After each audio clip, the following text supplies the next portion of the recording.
வணக்கம். போன வீடியோவில் வாழைக்கான முதல் உரம் பற்றி பார்த்துருந்தோம். என்னென்ன பொருட்கள், அதோட பயன்கள், எப்படி தயாரிக்கணும், எவ்வளோ கொடுக்கணும் அப்படிங்கிறது எல்லாமே டீட்டெயிலாக பார்த்துருந்தோம். டிஸ்கிரிப்ஷனில் அதோட லிங்க் இருக்குது. இந்த வீடியோவில் அந்த உரம் கொடுத்ததுக்கப்புறம் வாழையோட வளர்ச்சி எப்படி இருக்குன்னு பார்க்கலாம். இது உரம் கொடுத்து 2 வாரமான வாழையோட வளர்ச்சி. நடவுலேருந்து 50 நாள்.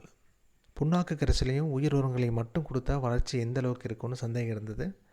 ஆனால் உயிர் உரங்கள் வேர் வளர்ச்சியை தூண்டி வாழைக்கு நல்ல வளர்ச்சியை கொடுத்துருக்கு. இலைகள் பச்சையாகவும் நல்ல ஆரோக்கியமாகவும் வளர ஆரம்பிச்சிருக்கு. உரம் கொடுக்கறதுக்கு முன்னாடி ஒரு சில வாழைகளில் வளர்ச்சி இல்லாமல் இருந்தது. இப்போ எல்லா வாழைகளும் சீரான வளர்ச்சிக்கு திரும்பியிருக்கு. அதனால் ரசாயன உரங்களை பயன்படுத்தாமல் முழுக்க இயற்கை உரங்களே கொடுக்கலான்னு முடிவு பண்ணியிருக்கேன்.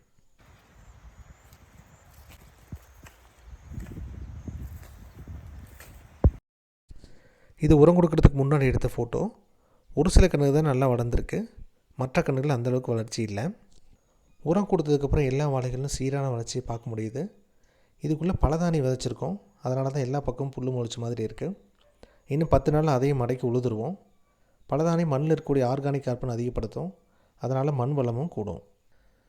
நாம் கொடுத்த இயற்கை உரம் எந்தளவுக்கு எஃபெக்டிவாக இருக்குது அப்படிங்கிறத ஷேர் பண்ணுறதுக்காக தான் இந்த வீடியோ. அது கண்டிப்பாக நல்லா இருக்குங்க, எந்த டவுட்டும் இல்லை. அடுத்த அப்டேட்டை இன்னொரு வீடியோவில் பார்க்கலாம். நன்றி.